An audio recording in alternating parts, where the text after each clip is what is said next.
Car दोस्तों, defence show में आपका स्वागत है। तो दोस्तों, बहुत ही धमाकेदार अपडेट है। स्पेशल फ्रंटियर फोर्सेस के बाद अब आईटीबीपी भी एक्शन में आ चुकी है और एसएफएफ कमांडोज के 30 से ज्यादा पोजीशंस पर टेक ओवर करने के बाद आईटीबीपी ने भी एलएसी पर कई पोजीशंस पर कब्जा किया है और बड़ी रिपोर्ट्स आ रही हैं कि आईटीबीपी के आगे के प्लान्स की। तो क्या है आईटीबीपी के प्लान्स, किन पोजीशंस पर कंट्रोल लिया गया है, ये मैं आपको बता रहा हूं। तो वीडियो में अंत तक बने रहिए। साथ ही लेटेस्ट डिफेंस अपडेट्स के लिए चैनल को सब्सक्राइब जरूर कर लीजिए। तो चलिए वीडियो शुरू करते हैं।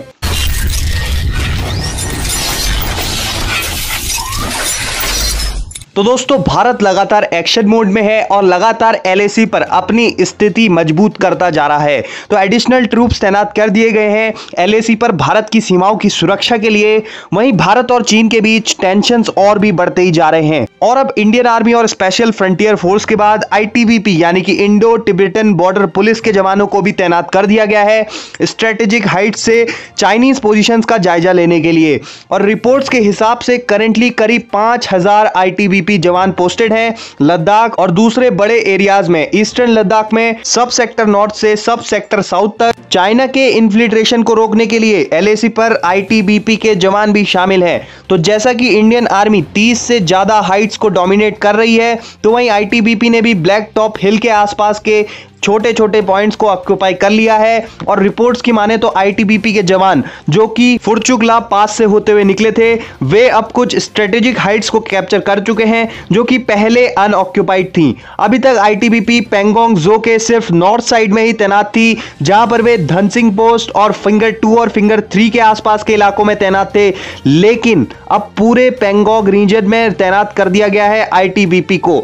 दोस्तों, भारतीय जवानों ने इन पॉइंट्स पर कंट्रोल लेकर एक मजबूत किला सा बना लिया है जिससे दुश्मन पर नजर रखी जा सकेगी, साथ ही दुश्मन की किसी भी साजिश को भी नाकाम किया जा सकेगा। इसी के बीच आईटीबीपी चीफ एसएस देसवाल जी भी एलएसी पर थे 6 दिनों के लिए, जहां पर उन्होंने जवानों की तैयारियों की समीक्षा की। देसवाल जी कई फॉरवर्ड आईटीबीपी पोजीशंस पर भी गए। जी हां दोस्तों, दौलत बेग ओल्डी से लेकर लद्दाख के दक्षिणी पहाड़ी इलाके तक का पूरा जायजा आईटीबीपी चीफ ने किया। दोस्तों, रिसेंटली आईटीबीपी जवानों को संबोधित करते हुए उन्होंने बताया था कि आईटीबीपी को एक्स्ट्रा व्हीकल्स प्रोवाइड कराई जाएंगी बॉर्डर आउटपोस्ट के बीच ट्रूप मूवमेंट्स के लिए। अब यहां पर इन पहाड़ी इलाकों पर रोड्स बनाने का बल दिया जाएगा सरकार द्वारा, ताकि पॉनिस का इस्तेमाल बंद किया जाए ट्रैवलिंग के लिए और एक पोस्ट से दूसरी पोस्ट तक पहुंचने में जवानों को आसानी हो। वहीं आईटीबीपी करंटली एसएफएफ के साथ मिलकर हेलमेट टॉप के नजदीक के हिल्स पर भी डोमिनेट कर रही है। ब्लैक टॉप के नजदीक इलाकों में जो छोटे छोटे हिल्स हैं उस पर भी, के अलावा येलो बम पर आईटीबीपी है, जहां पर चाइना की पीएलए की पोस्ट नंबर 42830 पर कड़ी नजर रखी जा सकती है। इस पोस्ट से, यह पोस्ट येलो बम के साउथ में है। वहीं इसके वेस्ट में डिगिंग एरिया और चूटी चांदला है।